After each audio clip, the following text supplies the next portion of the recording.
La industria naviera de gran tamaño y carga seca a inicios de los 2000 se caracterizaba por su alta ciclicidad y su marcada dependencia de la economía global.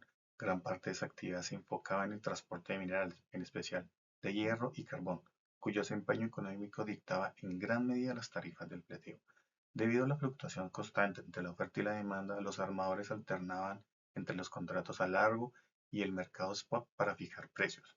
En el entorno en ese entorno, los principales impulsores o drivers incluían el crecimiento económico mundial, con énfasis en la industria siderúrgica, los costos de combustible, que impactaban fuertemente la competitividad, la expansión de contracción de la flota, determinada tanto por los pedidos de nuevos buques como por los desagües, y la evolución de los patrones comerciales, donde cualquier cambio de proveedor de materias primas afectaba la distancia recorrida y por ende la demanda de transporte.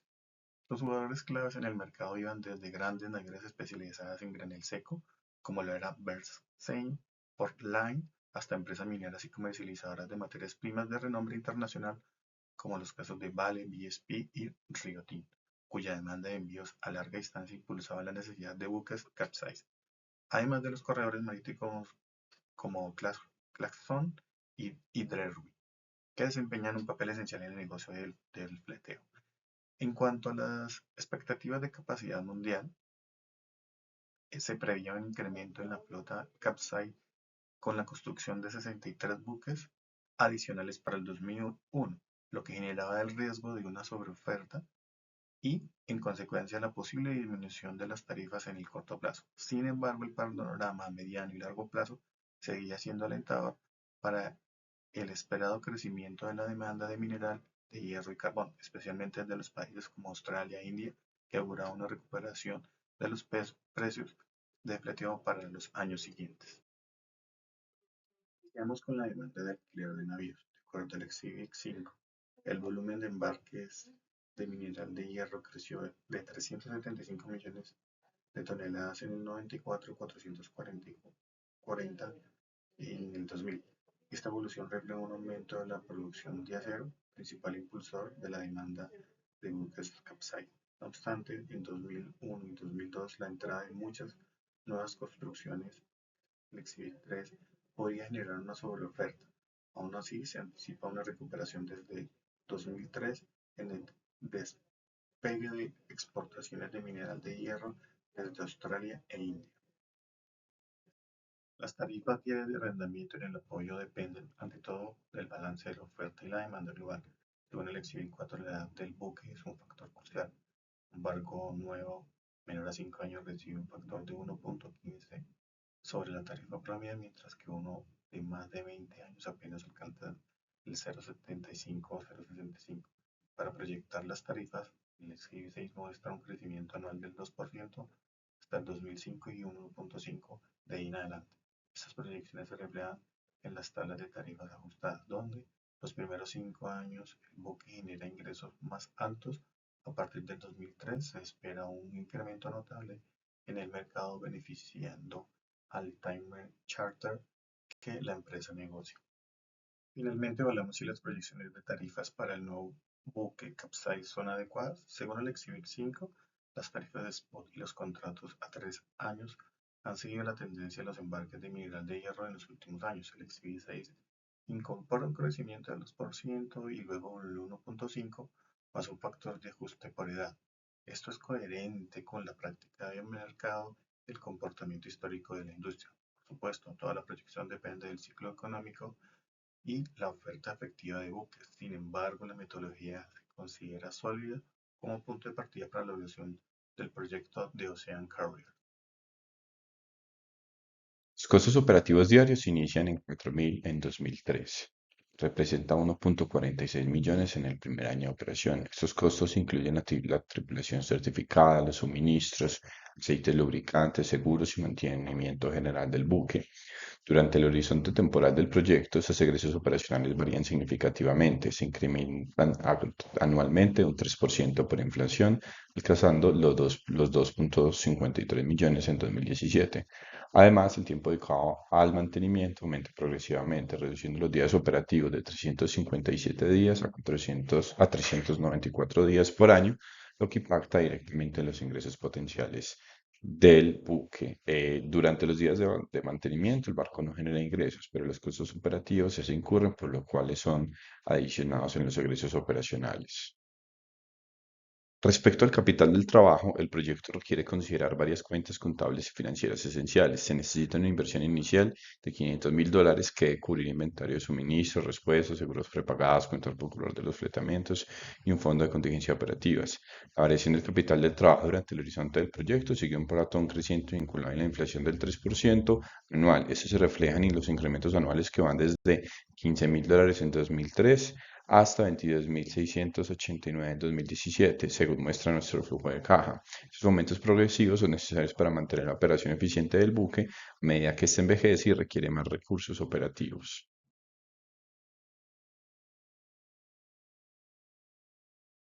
Cuanto a las inversiones y desinversiones de capital, Ocean Carriers debe realizar una inversión significativa estructurada en tres pagos: 3.9 millones en 2001, correspondiente al 10%, otros 3.9 millones en 2002, correspondiente a otro 10%, y el final de 31.2 millones en 2003, correspondiente al 80%, totalizando así 39 millones de dólares por el buque. Adicionalmente, debe realizar inversiones periódicas para las inspecciones especiales requeridas por regulaciones internacionales: 300.000 en 2007, 350.000 en 2012, 750.000 en 2017 y 850.000 en 2022.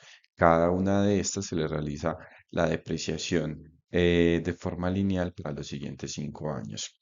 Entre la principal desinversión que se tiene, esta ocurre en 2017 con el valor de desguace proyectado en 5 millones, alineado esto con la política de la empresa de no operar buques mayores de 15 años. La depreciación y amortización de los activos fijos se modela de manera sistémica. El buque, con un costo total de 39 millones de dólares, se deprecia linealmente durante 25 años, resultando en una depreciación anual base de 1.56 millones. Los gastos de las inspecciones especiales se deprecian durante 5 años cada uno, lo que explica el incremento de la depreciación total a 1.6 millones y posterior a 1.63 millones en los periodos siguientes, como se observa en el flujo de caja. Finalmente, Ocean Carriers debe contemplar el ingreso por ganancia ocasional debido al valor de desguace significativo de 5 millones en 2017. Este valor genera una ganancia extraordinaria que se refleja en el flujo de caja del final de 5.96 millones a 10.96 en 2017. El impuesto se debe modelar considerando la diferencia entre el valor desde el desguace y el valor deslibro del activo al momento de la venta, aplicando la tasa impositiva del 35% utilizada en el proyecto. La consideración es importante para la evaluación financiera completa del proyecto, ya que representa un ingreso significativo al final del horizonte del tiempo de inversión. Final se realiza el flujo de caja de ingresos, costos y depreciación, impuestos al 35%, dando como resultado un BPN del proyecto negativo, teniendo en cuenta las consideraciones iniciales del proyecto, las cuales evitan la tercera inspección y generan 3.71 millones de dólares de ahorro fiscal en el año 2017. Al final se agrega el scrap de 5 millones de dólares por la venta del buque como chatarra, lo cual mejora un poco la BPN, pero no la vuelve positivo. Em, Se nos presenta un caso y es el de no trabajar, no seguir con proyectos de buques de más de 15 años. Si evaluamos las condiciones iniciales del proyecto, se observa que no es llamativa la idea, ya que esto genera una TIR un tanto inferior al OAC, generando valor presente neto incluso negativo, por lo tanto no sería llamativo, no sería atractivo para los inversionistas.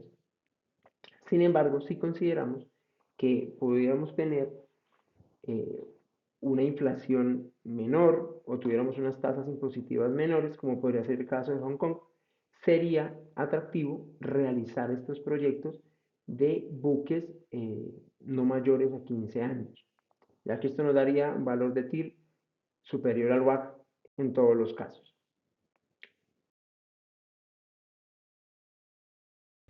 Buenas tardes. Al momento de hacer la evaluación financiera del proyecto de inversión en Ocean Carriers, se deben considerar las implicaciones clave que debe tener la empresa antes de tomar una decisión. Primero, la política de no operar con buques mayores a 15 años. Ocean Carriers ha mantenido la política estricta de no operar con buques mayores a 15 años de antigüedad. Esto tiene que ser visto desde dos perspectivas.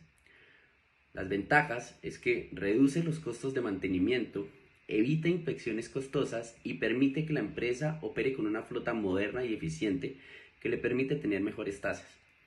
Sin embargo, también hay unas desventajas, y es que al vender los buques antes de alcanzar su vida útil máxima, se genera una necesidad constante de inversión en nuevos barcos.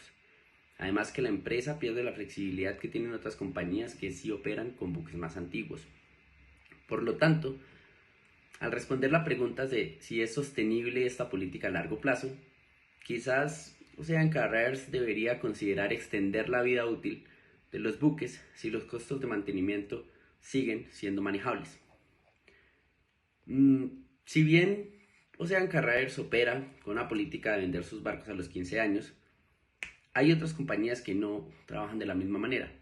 Y una estrategia o una recomendación para tener un cambio de política tal vez no muy agresivo sería mantenerlos operativos hasta los 20 años, siempre que los costos de mantenimiento sean justificados, ya que esto les permitiría maximizar el retorno sobre la inversión y aprovechar oportunidades en el mercado de fletamento sin incrementar significativamente los riesgos. Ahora bien, otro punto clave en nuestra evaluación es dónde ubicar el proyecto de inversión. Ocean Carriers tiene dos opciones, Nueva York o Hong Kong. Nueva York ofrece la estabilidad en términos de regulaciones y accesos a mercados financieros sólidos, pero la carga impositiva es bastante alta. Mientras que Hong Kong, en cambio, tiene una ventaja fiscal clara, con menores impuestos y una ubicación estratégica dentro del mercado asiático. Sin embargo, la inflación y ciertos costos financieros pueden ser más volátiles. Por ende, si la compañía busca maximizar la rentabilidad, Hong Kong podría ser la mejor opción, debido a esos beneficios fiscales.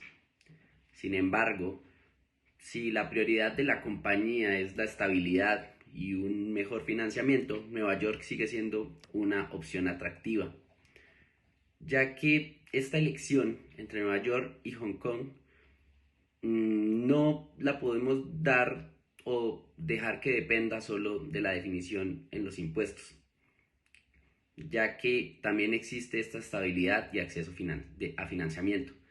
Nueva York ofrece seguridad y regulaciones claras, lo que facilita la planificación financiera a largo plazo. Por otro lado, Hong Kong puede representar una ventaja en costos, pero con un poco más de volatilidad.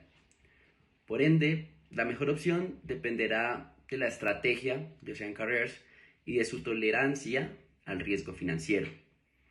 Independiente de esto, si la empresa prioriza los menores costos impositivos y operacionales, Hong Kong es más atractivo, aunque con un cierto nivel de riesgo.